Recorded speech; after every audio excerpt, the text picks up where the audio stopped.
What is up, Critics? Welcome back to the series where I customize and review past DLC and OG vehicles never got the chance to because I didn't start making car customization videos till about late 2015. Again, guys, let me know in the comments what car from late 2015 and older you want to see me customize next, and I'll display the most liked vehicle suggestion comment in the next customization video. So, in today's video, we're going to be customizing the Grotti Stinger GT. So this car is an OG vehicle. It's been in the game since day one, but I do want to mention right out of the gate here, guys, that this car basically has no visual customization options, but considering the fact that it's a sports classics car from 2013, it kind of makes sense.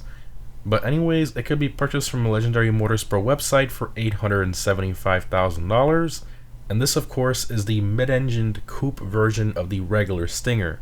Now, the regular Stinger is about $25,000 cheaper. It's front-engined and a convertible as well. So the really cool thing about the Stinger GT is the fact that it has more aggressive aero, and the main thing is the fact that it's mid-engined, which definitely throws you off when you first look at it from far away, and then you get up close to it and you see that mid-engine design through the rear glass. I mean, it just looks really, really cool. Now, the Stinger name was first introduced with the first ever GTA, and it was also featured in GTA 2, GTA 3, Vice City, Liberty City Stories, and Vice City Stories as well. So the Stinger name definitely has a long history in GTA. Now, in terms of performance, this car is in the Sports Classics class, and yes, it is a bit quicker than the regular Stinger in terms of handling, but in terms of top speed, they are exactly the same. Now, compared to other cars in the Sports Classics class, the Stinger GT is around mid-pack in 20th place for most tracks, which isn't really that bad, but I think its $875,000 price tag, plus upgrades putting you at about $1 million, is definitely something that should be considered.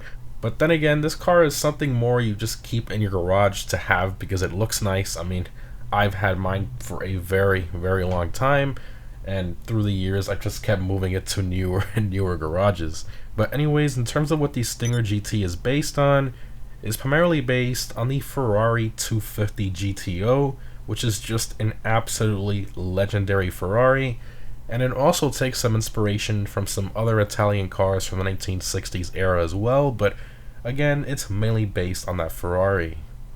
But anyways, let's go ahead and check out the customization, or should I say lack of customization, for the Stinger GT. What can we do? Alright, Stinger GT. What can I help? Alright, we got armor, brakes, engine, lights. We'll keep the kind of like yellow lights on there. You know, they really fit the car from that era. Plate. Alright, got my Ferrari plate on here. Let's just give it a black background. Okay. So, respray. So for this car, I mean, Ferrari, I just have to go red. Especially on, you know, the design of this car. I feel like nothing suits it better. So we'll do the Torino red. In terms of the pearlescent though, I kind of want to tone it down a little bit. I want it to be a bit brighter, but not too much. I think maybe silver. Still too bright. I guess the black steel, you can barely tell when, you know, the sun hits it directly. Just brightens it up a tiny bit, which is what I'm looking for, so that's good there. Chromium goes on the door, as you can see. Okay. Suspension, transmission. Yeah, I mean, I feel like it looks good lowered. It's, you know, it's not anything too crazy. I think it looks fine. Makes it look a lot nicer, at least to me, because stock ride height's a bit high up, so do that. We got the transmission, turbo, wheels. So the stock wheels on this car are absolutely gorgeous. I don't think anything fits it better, but I do feel they're a bit small. Obviously, you know, in the 60s they would use, you know, a lot smaller wheels for racing and all that, but I wanted to make a bit, you know, I want them to look a bit nicer. So we're gonna go here to the lowrider category, go to stock wheels, and then you can find these exact wheels right here. They're called the wired, I believe. Yeah, so it's the wired.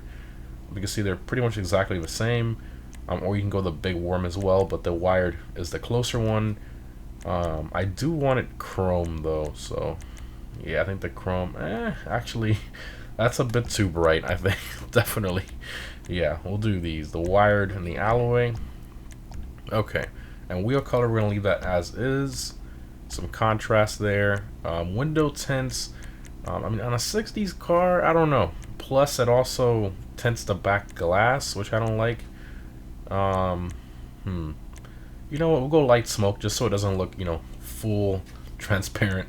So we'll do a light smoke there. And that's everything there. So again, as I said it earlier in the video, this car has no customization visually. You know, a lot of the OG cars have that, and some early DLC cars as well. It just is what it is. But I mean, at the end of the day, the car itself, I mean, it still looks really, really nice. I mean, that like factory built-in ducktail into the bodywork is just gorgeous. The front splitter, just a really good-looking car. All right, let's exit to ground and take it for a drive.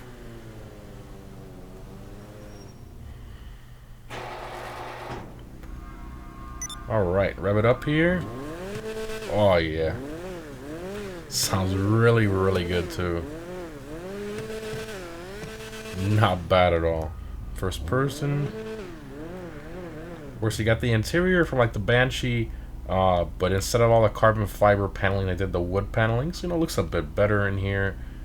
The seats there, not too bad. You got the mid-engine back there, looks great. Really, really like that.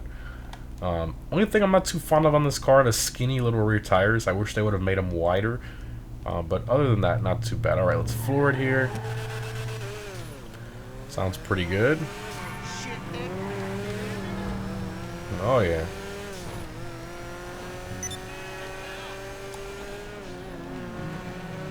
This interior is not bad. It's not bad. It looks really good with that long front end. It's a very strange car for sure, but I feel that's like part of the, you know, kind of is what gives it charm. Is, you know, it is a good looking car. I mean, I've had my Stinger GT in my garage forever, like literally for as long as I can remember. You know, it's just an art piece. It really is an art piece. Mid drive it here.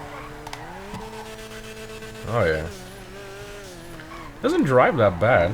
It's fairly quick too. I wouldn't say it's slow. Drives pretty nice. I mean, for a 2013 car, you really can't expect much. As I talked about earlier, in terms of performance, you know, it's right around mid-pack. So, I mean, it's not the slowest, it's not the quickest, it's somewhere in the middle of the sports classics class.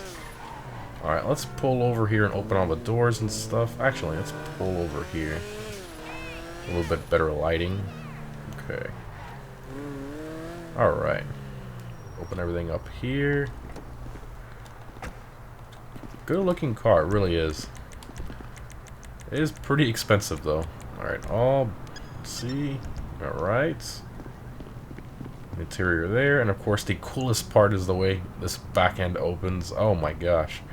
And the exhaust work. Wow, I haven't seen one of these in forever. Look at what they did with the headers on this.